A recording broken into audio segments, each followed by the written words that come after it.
নমস্কার, বাংলা মন থেকে বলছি সন্ময় বন্দ্যোপাধ্যায়। লেটেস্ট আপডেট পানিহাটি নিয়ে নির্মল ঘোষ ওরফে নান্টু ঘোষ, সেই নান্টু ঘোষের ব্যাপারে কলকাতা হাইকোর্ট মুখ ফেরালো।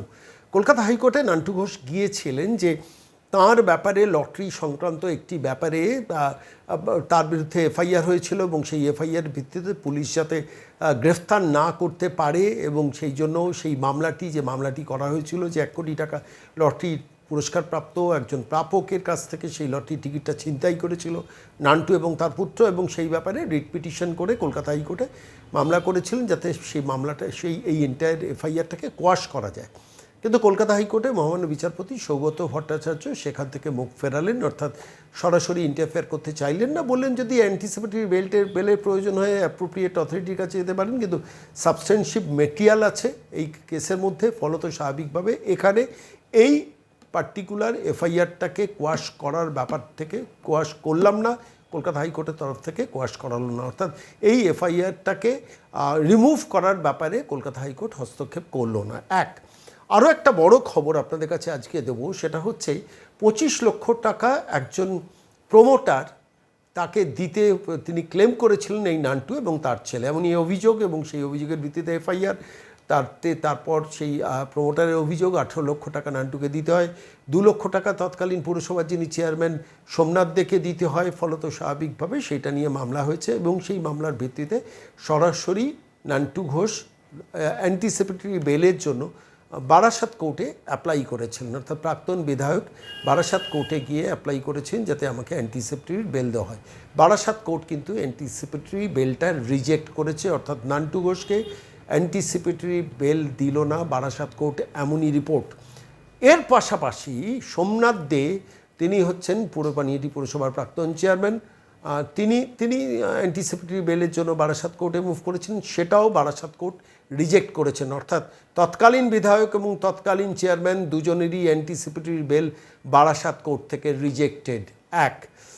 আরও একটি ঘটনা, সেটা হচ্ছে কলকাতা হাইকোর্টে সোমনাথ দে গিয়েছিলেন যাতে এন্টায়ারলি এই মামলাটাকে কোয়াশ করা যায়, অর্থাৎ এই যে 2 লাখ টাকা তিনি একজন প্রমোটারের কাছ থেকে নিয়েছেন সেটা সেই ব্যাপারে সেই অভিযোগটাকে যাতে কোয়াশ করে দেওয়া যায়, কিন্তু কলকাতা হাইকোর্ট সেটাকেও রিজেক্ট করেছে। মহামান্য বিচারপতি সৌগত ভট্টাচার্য সেটাকে রিজেক্ট করে দিয়েছেন যে না, কোনো অংশগ্রহণ করবেন না, মানে এটা এই ব্যাপারটাই এন্টারটেনই করলেন না কলকাতা হাইকোর্ট।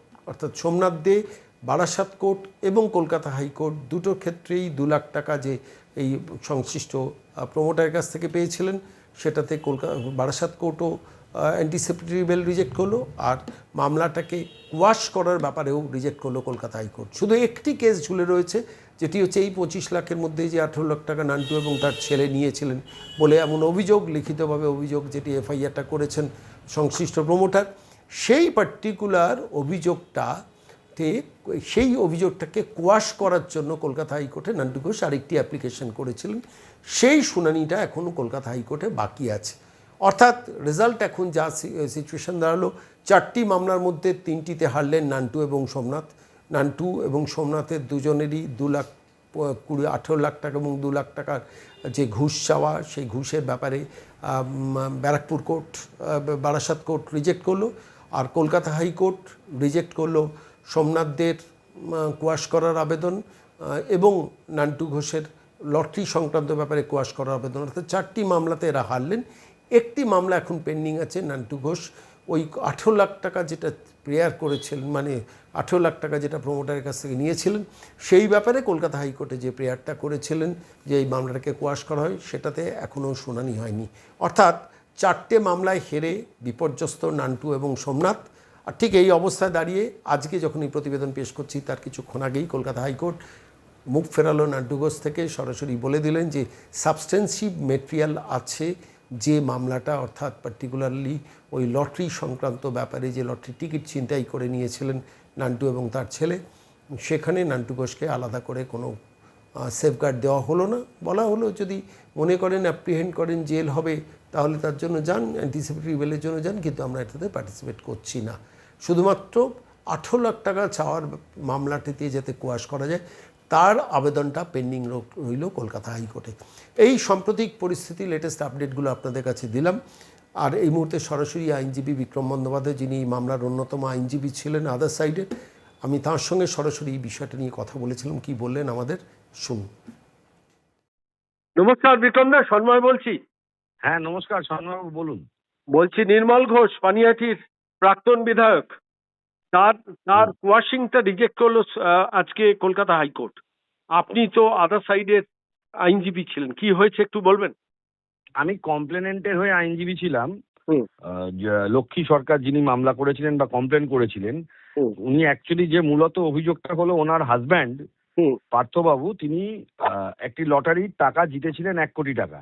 হ্যাঁ। তারপরে এই নির্মল ঘোষ, উনি এবং ওনার ছেলে ভয় দেখিয়ে মাথায় বন্দুক ঠেকিয়ে ওই 1 কোটি টাকার যে লটারির টিকিটটা উনি নিয়ে নেন জোর করে।